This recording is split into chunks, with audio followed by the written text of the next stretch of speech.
Hello friends, आज मैं आपके पास exercise 10B of class 6 concise mathematics के कुछ सम्स लेके आई हूँ.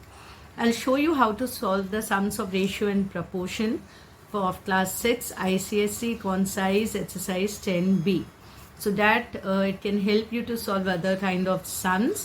So let's start, and if you have any confusion you can definitely comment in the comment box and I'll revert it to you. So 10B number 1, the monthly salary of a person is 12,000. So monthly salary is ₹12,000. तो हम सबसे पहले हमने क्या किया, हमने monthly salary 12,000 हमने लिख लिया. Now and his monthly expenditure is ₹8,500. So his expenditure is ₹8,500. Find the ratio of his salary to expenditure. Ratio होता क्या है? रेशियो होता है जब हम दो चीज किस हिसाब से डिवाइड हुआ है उसका जो हम आंसर निकालते हैं, दैट इज रेशियो. किस पोर्शन में डिवीजन हुआ है. So here we have to find out the ratio of his salary to expenditure. तो सैलरी टू एक्सपेंडिचर मतलब हम सैलरी को पहले as numerator of a fraction रखेंगे, that is 12,000 by the expenditure that is 8,500. अब हमने इसे रिड्यूस किया, जो हम फ्रैक्शन रिड्यूस करते हैं. So it's 24/17. So the ratio is 24:17. ये जो हमें फ्रैक्शन मिलता है इसे हम फाइनली रेशियो का साइन देके रेशियो बनाते हैं. तो मैंने बताया आपको रेशियो होता क्या है, किस हिसाब से डिवीजन हुआ है, किस हिसाब से एक्सपेंडिचर और हमारा इनकम का डिवीजन है, हम किस हिसाब से एक्सपेंस कर रहे हैं according to our income. Now second is find the ratio of second part of the same question, find the ratio of expenditure to saving.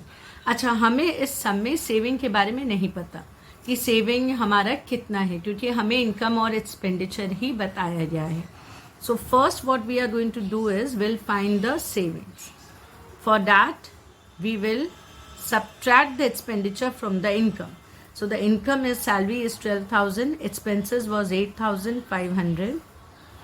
So हमारी बचत कितनी है, हमारे एक्सपेंस के बाद हमारा सेविंग कितना है, that is 3,500. तो हमें रेशियो निकालना है एक्सपेंडिचर टू सेविंग. तो एक्सपेंडिचर हमारा 8,500 है, सेविंग हमारा 3,500 है. और पहले जो कि हमारा क्वेश्चन में एक्सपेंडिचर मेंशन है तो हम एक्सपेंडिचर ऊपर रखेंगे 8,500 बाय सेविंग दैट इज 3,500. फिर हम इस फ्रैक्शन को रिड्यूस करेंगे, 2 zeros हमने कॉमन लेके काट दिया. 17:7 is the ratio. And the third part of this sum is saving to salary. हमारी सेविंग और हमारी सैलरी, क्योंकि हमने ऑलरेडी एक्सपेंडिचर और सैलरी का रेशियो निकाल चुके हैं हम.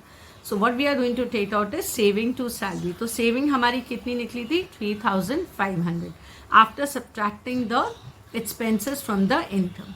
तो हमारी सेविंग टू सैलरी हो जाएगी, सेविंग हो गया हमारा 3,500, सैलरी हो गया हमारा 12,000.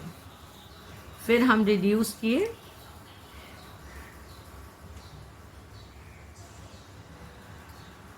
So that is 7:24.